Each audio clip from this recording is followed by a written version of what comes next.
Assalamualaikum warahmatullahi wabarakatuh.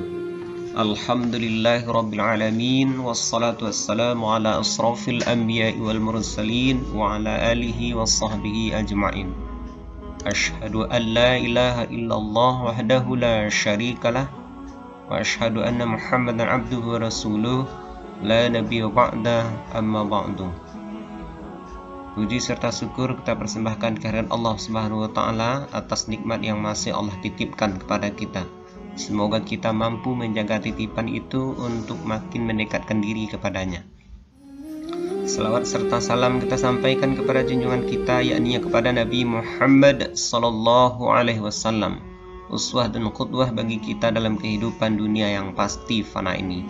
Ananda siswa SMP dimanapun berada, Ustaz doakan semoga Ananda berada dalam keadaan sehat walafiat, masih kuat, semangat mengikuti pembelajaran.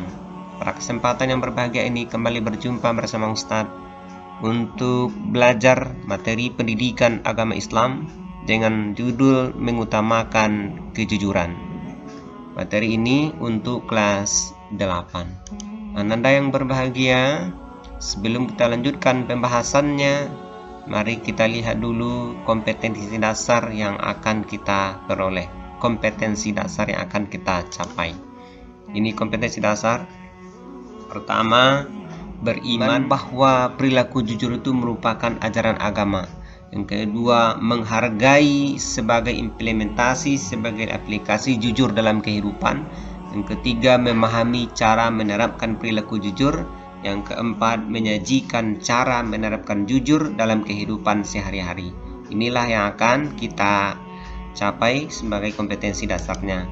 Kemudian selanjutnya, tujuan pembelajaran kita yang akan kita capai selama pembelajaran ini. Pertama, menjelaskan, Ananda diharapkan mampu menjelaskan pengertian jujur dengan benar. Kemudian Ananda diharapkan mampu mendeskripsikan pengertian jujur dengan benar. Kemudian Ananda mampu menyebutkan dalil nagli tentang jujur. Kemudian mampu menyajikan contoh perilaku jujur dalam kehidupan sehari-hari. Kemudian mampu berperilaku jujur dalam kehidupan sehari-hari. Inilah tujuan pembelajaran yang akan kita capai. Ananda yang Ustadz cintai, Ustadz banggakan, dan Ustadz harapkan, kita sudah sangat sering mendengar penjelasan tentang jujur. Jujur itu mengakui, berkata, atau memberi informasi yang sesuai dengan kenyataan. Jadi, berkata sesuai dengan apa adanya. Apa yang terjadi, itulah yang dikatakan. Itu namanya jujur. Ini dalil-dalil diantaranya yang berkaitan dengan jujur. Diantaranya Quran surat ke-33 ayat 70. A'udzu billahi minasyaitonir rajim. Bismillahirrahmanirrahim. Ya ayyuhalladzina amanu taqullaha wa qulu qawlan sadida. Artinya, hai orang-orang beriman, bertakwalah kamu kepada Allah dan katakanlah perkataan yang benar. Ini jelas perintah untuk berkata yang benar. Kemudian yang kedua, hadis Nabi Muhammad sallallahu alaihi wasallam an Abdullah bin Mas'ud qala Rasulullah sallallahu alaihi wasallam, alaikum bis-sidqi fa inna as-sidqa yahdi ilal birri wa innal birra yahdi ilal jannah. Hendaklah kalian bersikap jujur karena kejujuran akan membawa pada kebaikan, sedangkan kebaikan akan membawa kepada surga. Nah, inilah diantara penjelasan tentang jujur, termasuk juga dalil-dalilnya yang berkaitan dengan jujur.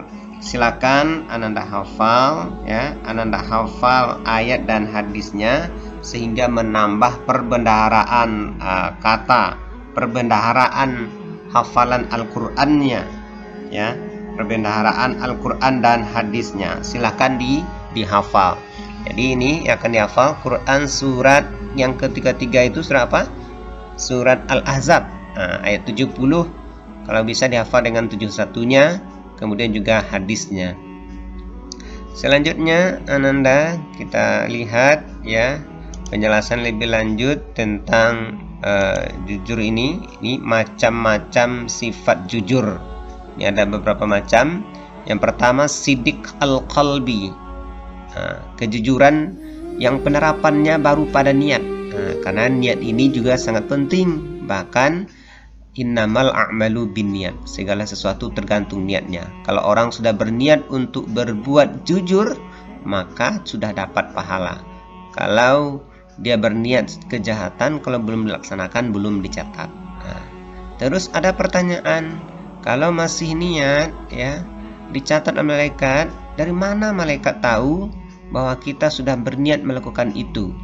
Ada penjelasan kita dapatkan bahwa kalau orang sudah berniat baik, maka tercium bau harum oleh malaikat. Jadi kalau orang berniat buruk, maka tercium juga bau busuk oleh malaikat. Yang kedua, sidik al-hadis. Penerapannya ada pada perkataan. Ini sudah mulai pada kata-kata, ya, dia berkata-kata.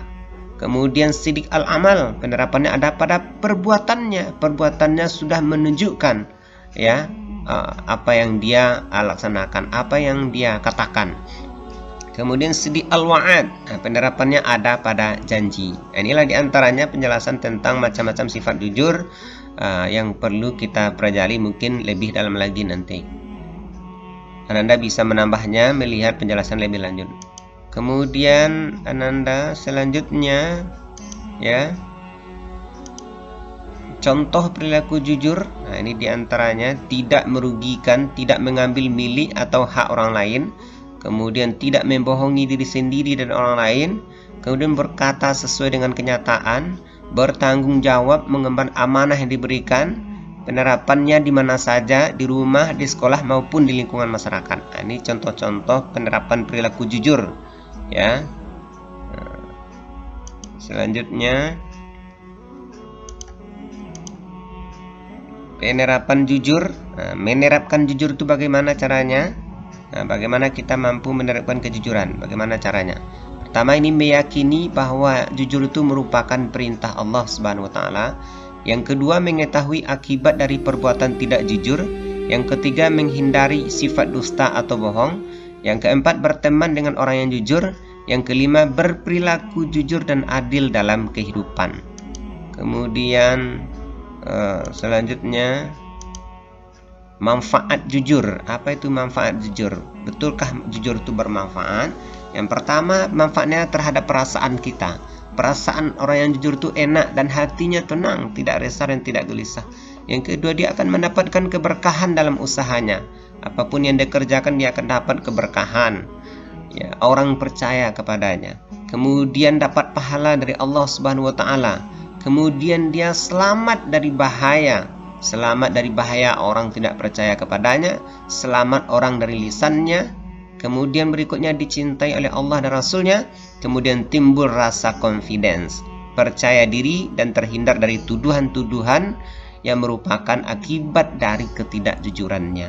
Inilah manfaatnya. Ini materi kita, materi pelajaran tentang kejujuran ini. Banyak kisah-kisah, ya, bercerita tentang orang yang jujur. Salah satunya kisah tentang Syekh Abdul Qadir Al-Jailani ketika kecil. Ketika beliau masih kecil, semangat untuk belajarnya luar biasa. Dia meminta izin kepada ibunya untuk datang ke tempat para ulama di kota Baghdad. Kemudian ibunya memberikan bekal berupa uang 40 dinar. 40 dinar. Uangnya ini karena Syekh Abdul Qadir masih kecil, yang dibuatkan saku khusus di bawah ketiaknya oleh ibunya. Kemudian uangnya diletakkan di sana. Kemudian Syekh Abdul Qadir Al-Jailani ini kemudian berangkatlah menuju Baghdad bersama rombongan para kafilah. Di perjalanan, ya, di sebuah daerah bernama Hamdan, mereka disantroni, mereka dihadang oleh para perampok. Orang-orang yang berada di dalam rombongan itu harta mereka dirampas. Kemudian ada beberapa anggota geng rampok itu, ya, di bawah pimpinan perampok, ya. Kemudian anak buahnya ini bertanya kepada Syekh Abdul Qadir Jailani yang masih kecil, "Wahai si fakir, apa yang kamu bawa?" Kemudian Abdul Qadir Jailani mengatakan, "Saya membawa 40 dinar." Kemudian perampok ini tidak percaya karena dia melihat anak kecil, ya, dia tahu kita akan merampok, dia abaikan. Kemudian tiba-tiba ada satu orang lagi datang, anak buah perampok, yang bertanya lagi, "Wahai anak kecil, apa yang kamu bawa?" Dia bilang, "Saya membawa 40 dinar." Karena terus-menerus dia menjawab, maka pemimpin perampok itu kemudian memanggil anak kecil ini ke hadapannya. Setiba di hadapannya, sang bos perampok ini kembali bertanya, "Wahai anak kecil, apa yang kamu bawa?" Dia sampaikan, "Saya membawa 40 dinar. Di mana engkau letakkan?" Kemudian dia tunjukkan tempat di mana uangnya itu disimpannya. Kemudian sang perampok ini penasaran, kenapa anak kecil ini jujur, padahal orang kalau berjumpa dengan perampok pasti akan berbohong, tapi dia tetap jujur. Kemudian sang perampok pun bertanya, "Wahai anak kecil, kenapa engkau jujur padahal kamu tahu kami ini akan merampokmu?" Apa jawaban anak kecil yang bernama Abdul Qadir Jailani ini? Jawaban ini membuat seluruh yang hadir bergetar, termasuk bos perampok ini. "Saya diperintahkan oleh ibu saya untuk selalu berkata jujur dimanapun. Saya tidak mau mengkhianati ibu saya. Sekali lagi, saya tidak mau mengkhianati ibu saya." Jawaban terakhir inilah yang membuat bos perampok ini tersentak. Kemudian dia tersadar, "Wahai anak kecil, dengan ibu saja engkau takut mengkhianatinya, sedangkan saya selalu mengkhianati Allah Subhanahu wa Ta'ala. Mulai hari ini, semua kita tidak akan pernah merampok lagi." Inilah kisah singkat tentang betapa pentingnya sebuah kejujuran. Kejujuran membawa keberkahan. Banyak kisah-kisah dalam sejarah yang menceritakan tentang kejujuran ini, termasuk juga kisah seorang perempuan jujur di masa Umar bin Khattab radhiyallahu anhu, yang akhirnya kejujuran itu diketahui oleh Umar, dan perempuan yang jujur ini kemudian dijadikan istri atau menantu dari Umar bin Khattab, dari anaknya yang bernama Qasim. Ananda, oleh karena itu dimanapun kita berada, mari kita biasakan untuk jujur, berani berbuat, berani bertanggung jawab. Yang pasti kejujuran pasti akan membawa keberkahan, kejujuran akan membawa keberuntungan. Mungkin itu saja pelajaran kita pada kesempatan ini. Selanjutnya silakan Ananda kerjakan latihannya dalam buku catatannya. Ini latihan ya tentang materi kejujuran. Pertama, silakan Ananda tulis isi kandungan Quran surat Al-Ahzab ayat 70 yang sudah kita jelaskan tadi, tambah ayat 71, lihat dalam Al-Quran apa isinya. Yang kedua, jelaskanlah pengertian adil dengan benar. Yang ketiga, uraikanlah cara menerapkan perilaku jujur dalam kehidupan. Bagaimana cara kita menerapkan perilaku jujur? Yang berikutnya, sajikanlah contoh perilaku jujur di lingkungan keluargamu. Tulislah apa contoh perilaku jujur dalam lingkungan keluarga. Yang terakhir, sebutkanlah manfaat kejujuran dalam kehidupan. Nah, ini kerjakan, silakan buat baik-baik. Nanti silakan ditulis dalam buku latihannya. Terima kasih atas perhatiannya. Mohon maaf atas segala kekurangan. Kita tutup pembelajaran kita hari ini dengan hamdalah. Alhamdulillahirabbil alamin.